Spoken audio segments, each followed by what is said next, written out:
तो ये प्रसाद हो जाएगा। नारायण। तो हम चर्चा कर रहे थे, ये ज्ञान कांड हो गया, कर्म कांड हो गया, और तीसरा है उपासना कांड, जिसको हम भक्ति कांड भी बोलते हैं। उपासना का अर्थ क्या है?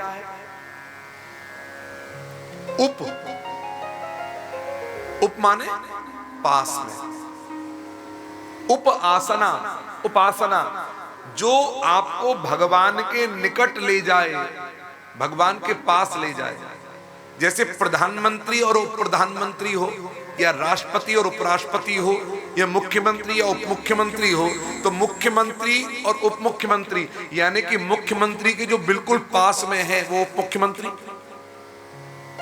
ऐसे ही उपासना माने जो भगवान के बहुत निकट आसन आपका लगवा दे, जो भगवान के बहुत निकट ले जाए, उसका नाम उपासना है।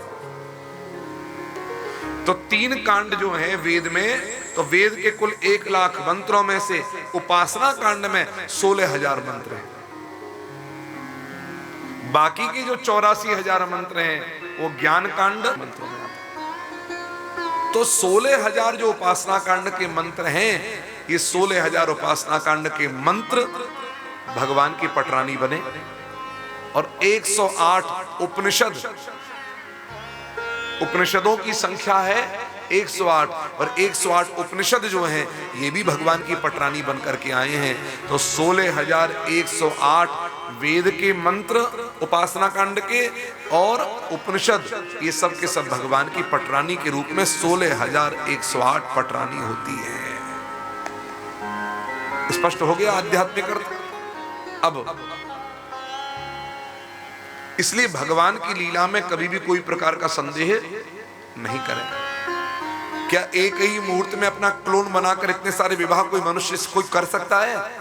नहीं कर सकता। इसी प्रकार से महाराज अब ये 16,108 विवाह हुए।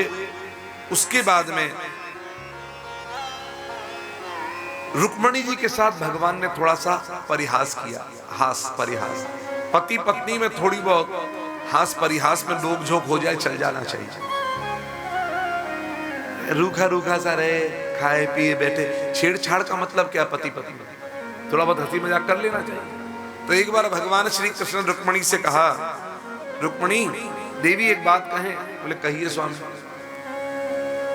आप और हमारी जोड़ी जो है ना, जस्ती नहीं। क्यों? कहां आप इतनी सुंदरी, ऐसी गोरी, और कहां हम काले कलूटे। आपकी बराबरी हम कहां से करें?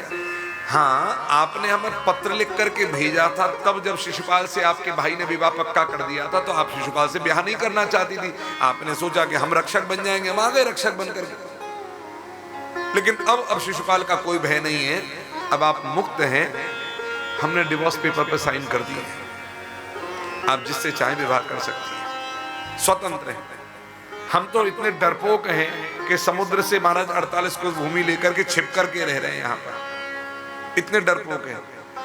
रुक्मणी जी को जो भगवान ने कहा, रुक्मणी तो मूर्छित होकर गिर पड़ी।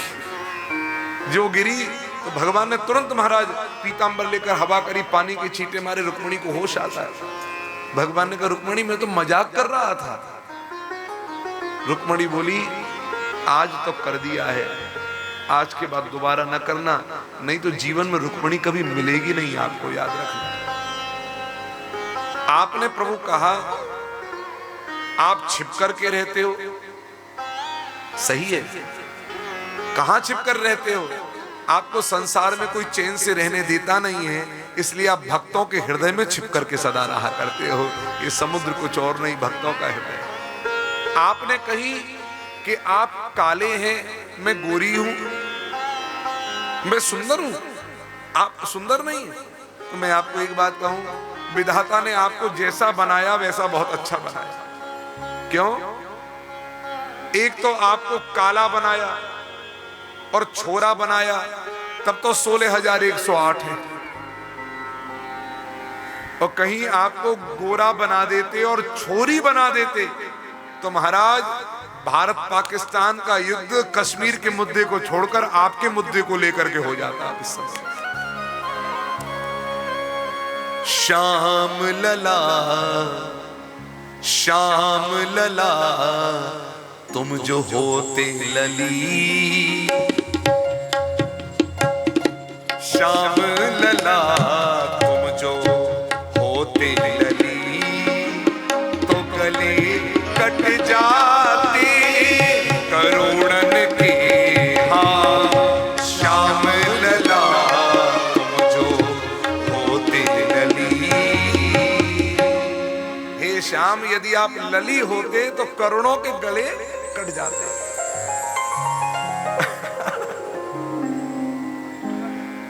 श्याम लला, श्याम लला का मतलब भगवान अपने आप को इतना मासूम दिखा रहे थे तो रुक्मणी जी ने कह दिया श्याम लला, वाह लला, तुम जो होते लली।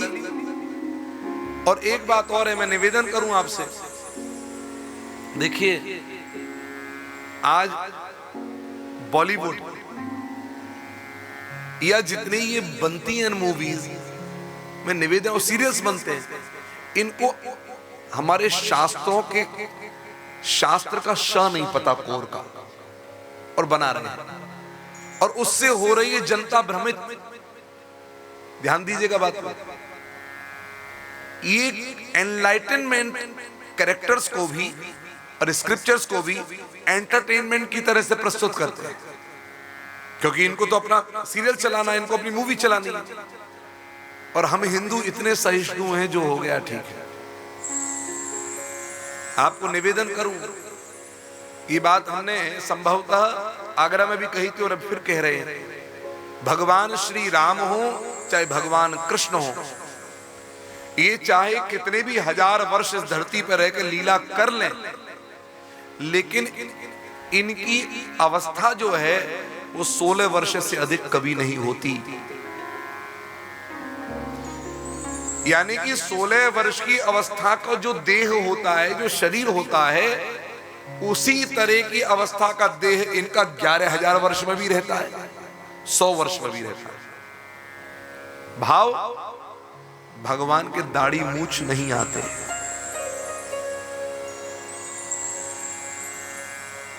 आपने कभी राम जी की दाढ़ी देखी है प्रसंग में? लेकिन आदि पुरुष जैसी मूवी बनाने वाले मंद बुद्धि, जिनको शास्त्रों का कुछ नहीं मालूम, वहां राम जी के भी मूछें बना डालते हैं। राम जी को भी मारा 6 पैक जैसी बॉडी बना डालते हैं, जबकि हमारे राम जी कैसे हैं? नीलांबुज श्यामल कोमलांगम, सॉफ्ट है, कोमलांगम। 6 पैक नहीं है राम जी के, लेकिन बनाने वाले बना रहे हैं और हम देखने वाले देख रहे हैं। हमने मूवी नहीं देखी, आपको बता दूं, बहुत ऐसी चीजों का ऐसा बहिष्कार हो कि ऐसी मूवी पर्दे पर ना आ सके। आज कट्टरपंथियों के अगर पुस्तकों को लेकर के और उन पर कोई बनाई जाएगी तो सर तन से जुदा हो जाएगा कि नहीं हो जाएगा? इस पर क्यों नहीं हम आगे बढ़ते हैं और क्यों नहीं रोक लगाने में अपनी शुरुआत करते हैं? नारायण, ये भारत देश है, अभी भी गुलाम के गुलाम बने रहेंगे। अपने राम का, अपने कृष्ण का इतना मजाक उड़ाते रहेंगे। हमारे देश में ही मजाक बन रहा है। और कोई मैसेज अगर आपके व्हाट्सएप पर आता है हमारे सनातन धर्म से संबंधित,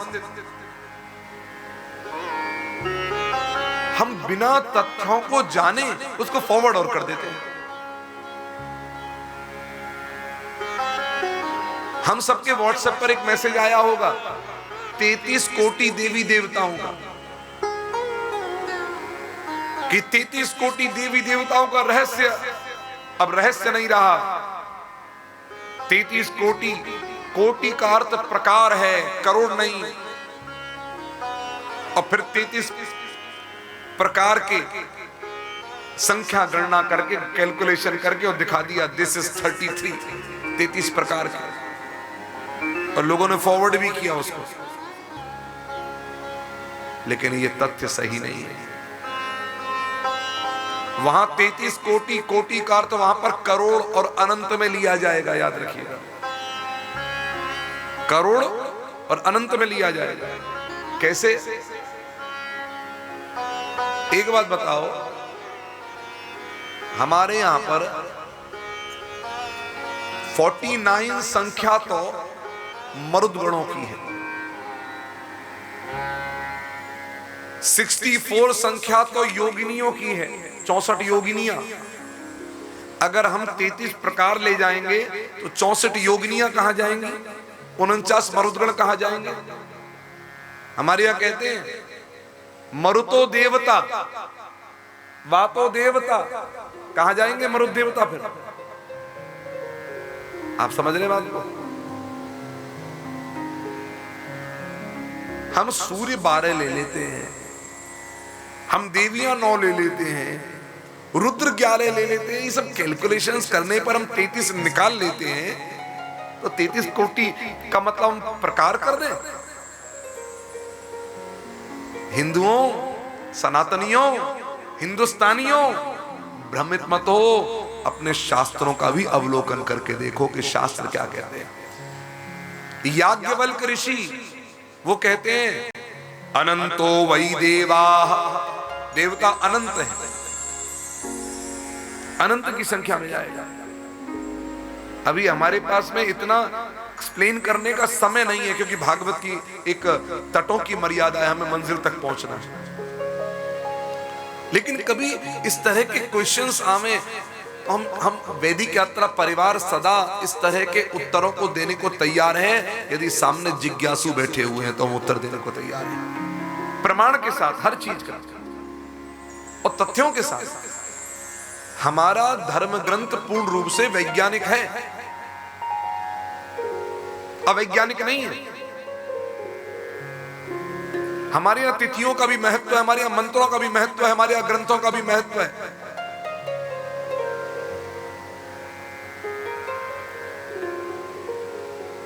नारायण, ये भरोसा रखना कि हम बहुत भाग्यशाली हैं कि हम भारत देश में जन्म लेकर आए और हम सनातन धर्म के अनुयायी हो गए।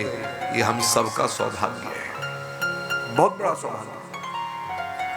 ये डंके की चोट पर कहने का साहस और कोई नहीं कर सकता, केवल सनातनी कर सकता है सच्चा। हमारे यहां तो अपने आप ही प्रश्नों को पूछने की श्रृंखला है, प्रश्न करो। इसलिए उपनिषदों में एक उपनिषद का नाम है केनोपनिषद, एक उपनिषद का नाम है प्रश्नोपनिषद।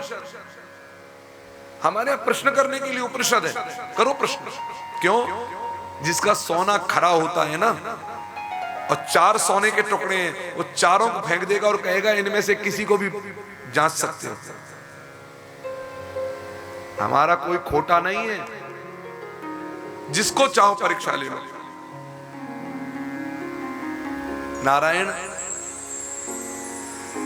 बोलो भक्त वत्सल भगवान की जय। और उसके बाद में उषा, बाणासुर की कन्या, बाणासुर जो भगवान शिव के उपासक हैं और बलि के पुत्र हैं, इन उषा का विवाह अनिरुद्ध के साथ होता है। इस विवाह के लिए महाराज शंकर जी और भगवान कृष्ण का भी युद्ध होता है, बाणासुर से भी युद्ध होता है। अंत में जाकर के बाणासुर के अभिमान का मान मर्दन करते हुए अनिरुद्ध का विवाह उषा के साथ बाणासुर कराते हैं। बोलिए भक्तवत्सल भगवान की जय। राजा द्वारिकाधीश द्वारिका में बैठे हैं, विचार कर रहे हैं कि जाना है मुझे, लेकिन जाने से पहले बच्चों को उपदेश दिला के जाना है।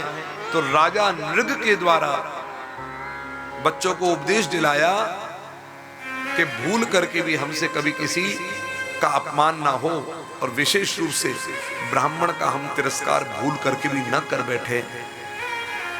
ये हमको सबको, क्योंकि अगर आज यदुकुल का पतन होगा तो ब्राह्मणों का अपमान करने पर ही होगा। सारे संसार का पतन अंतिम में जाकर के जब हम वेद का, ब्राह्मण का तिरस्कार करेंगे। यहां पर ब्राह्मण को लेकर गुरु के रूप में कहा गया है। जैसे हम शिक्षा और शिक्षक का तिरस्कार करेंगे तो कुछ रह जाएगा? मानवीय धरातल पर तो हमें किसी का तिरस्कार नहीं करना चाहिए, परंतु जहां से हमको ये ज्ञान मिला वो कौन है? वह है शिक्षक। मानवता सिखाने वाला कौन? शिक्षक।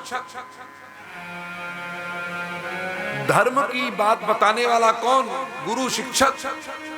उस नाते से यहां पर बताया कि भैया जन्म से लेकर मरने तक आपको केवल ब्राह्मण ही चाहिए। वैसे मानवीय धरातल पर किसी का अपमान न करें और ये ज्ञान देने वाले ब्राह्मण का अपमान तो कदापि न हो जाए।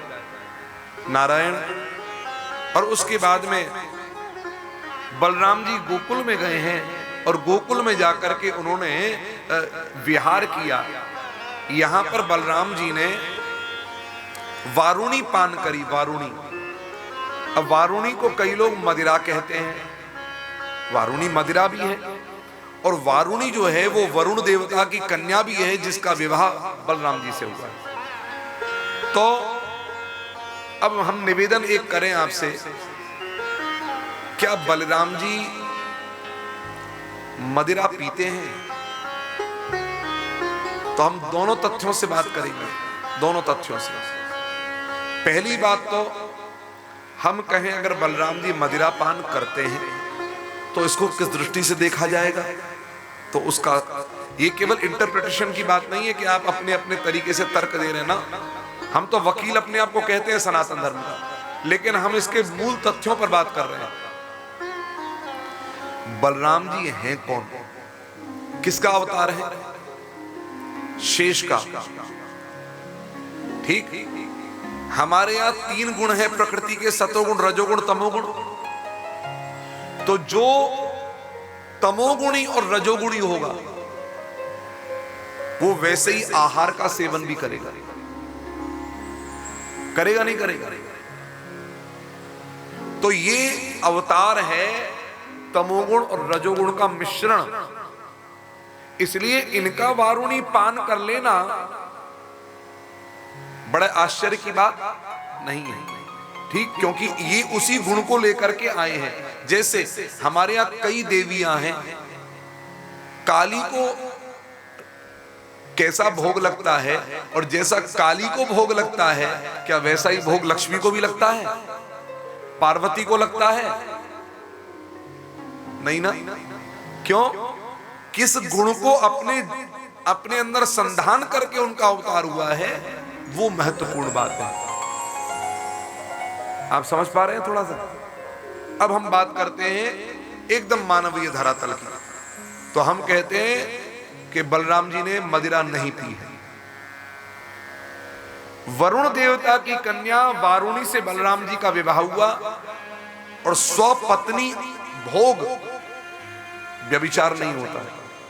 अपनी पत्नी के साथ में संबंध बनाना, अपनी पत्नी के रस का पान कर लेना, ये भोग है। स्वपत्नी भोग ये पाप नहीं है, याद रखिएगा।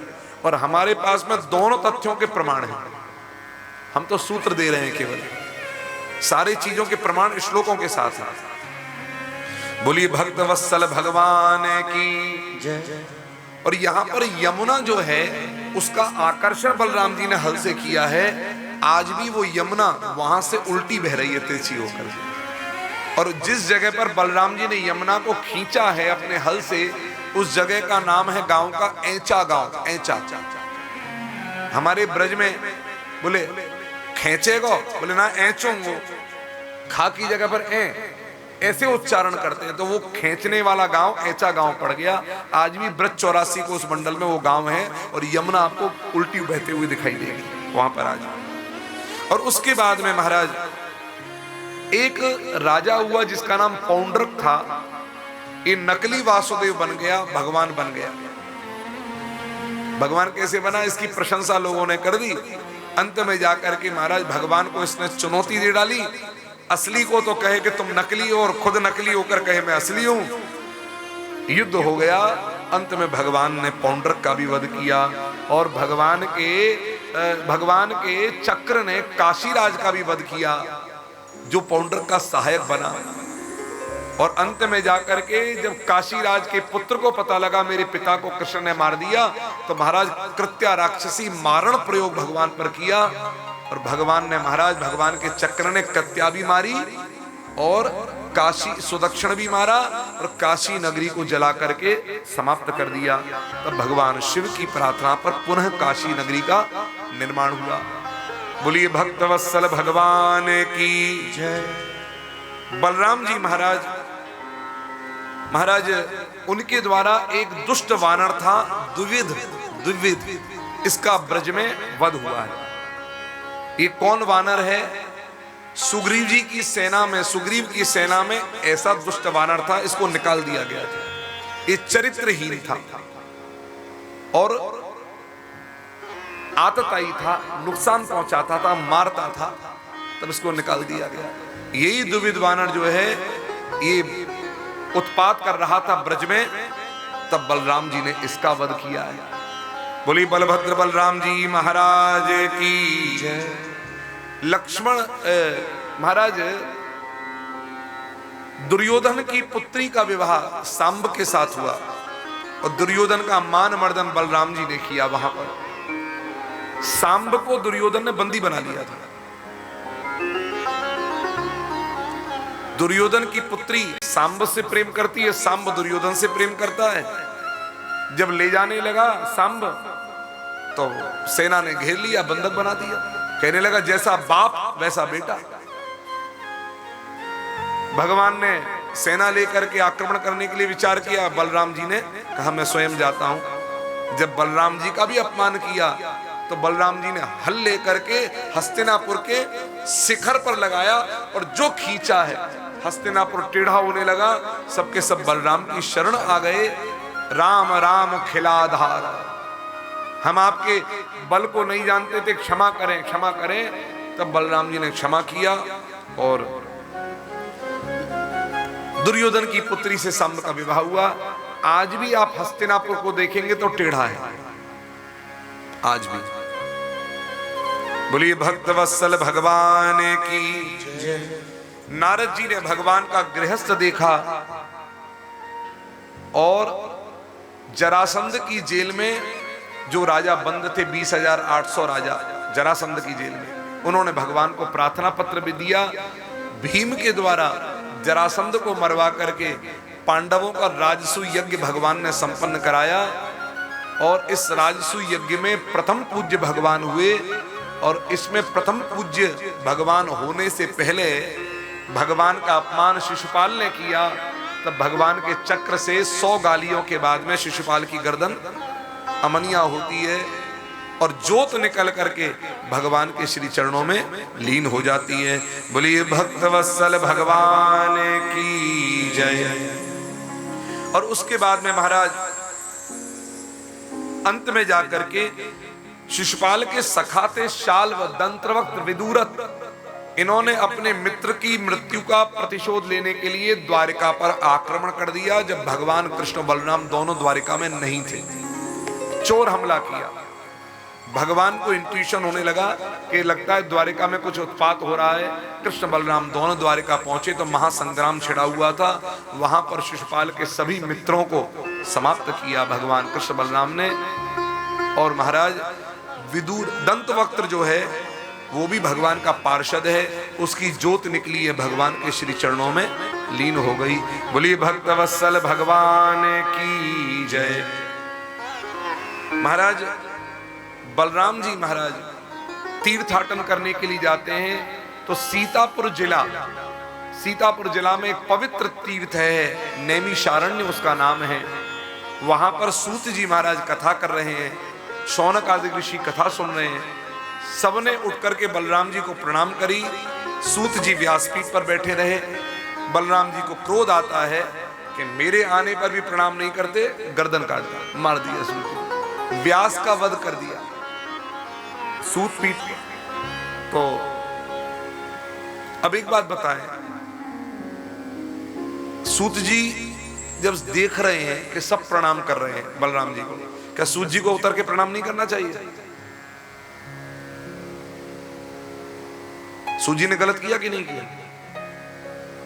नहीं, सूत जी ने सही किया। व्यासपीठ की मर्यादा होती है कि ब्रह्मा भी उतर करके आ जाए, उस समय पर प्रणाम नहीं कर सकते। ये व्यासपीठ की मर्यादा है। अब आजकल तो मैं के चक्कर में, अहंकार के चक्कर में, कहो तो व्यासपीठ से किसी को उतरवा दिया जाता है, कहो तो महाराज व्यासपीठ से उतर के कोई प्रणाम भी कर लेता है। ये अनुचित है। देवी भागवत में तो इसका विशेष रूप से निषिद्ध लिखा हुआ है कि व्यासपीठ पर बैठा हुआ व्यास किसी को प्रणाम नहीं करे। हाँ, बलराम जी ने तो अपराध किया। अब इसके बाद में हाहाकार मच गई। बलराम जी को कहा कि हे बलराम, आपने बड़ा अनर्थ कर डाला, अधर्म कर डाला। क्योंकि बलराम जी रजोगुण और तमोगुण का मिश्रण है, इसलिए इनको पल पल में क्रोध आना, जैसे सर्प फुंकार मारता है, इनका स्वाभाविक है। अपराध तो बन गया बलराम से।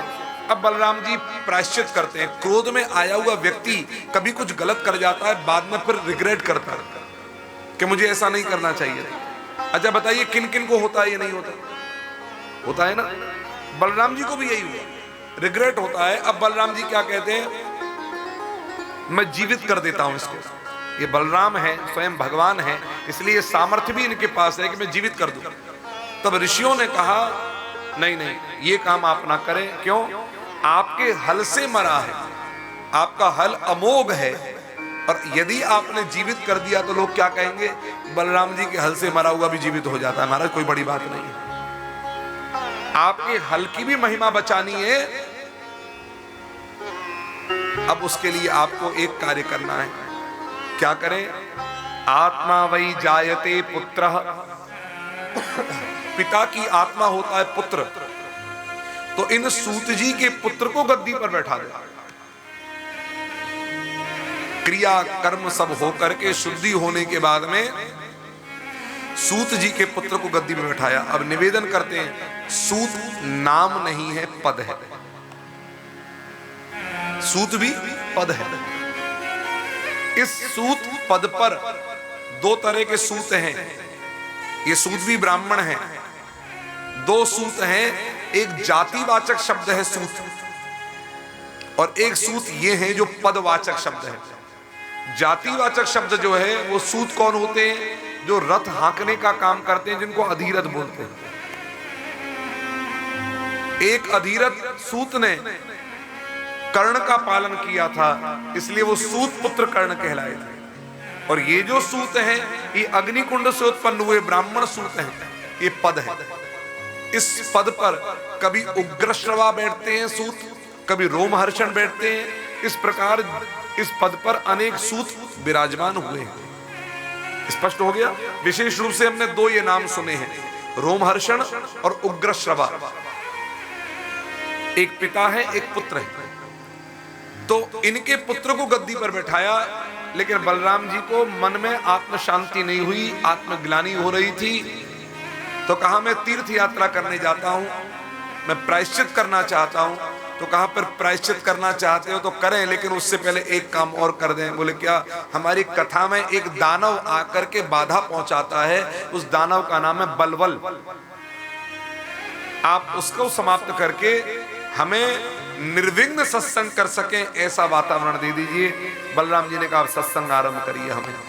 बलवल दानव आया, बलराम जी ने बलवल दानव का भी वध किया, ऋषियों को प्रसन्न कर दिया। ऋषियों ने आशीर्वाद दिया, जाओ तुम्हारा ये पाप का प्रायश्चित शीघ्र हो जावे। 1 वर्ष तीर्थाटन करके बलराम जी लौट कर आए और प्रायश्चित किया है पाप का। अपराध चाहे कोई भी करेगा, आदर्श दुनिया में बताने के लिए भगवान को भी प्रायश्चित करना पड़ रहा है। बोलिए भक्तवत्सल भगवान की जय।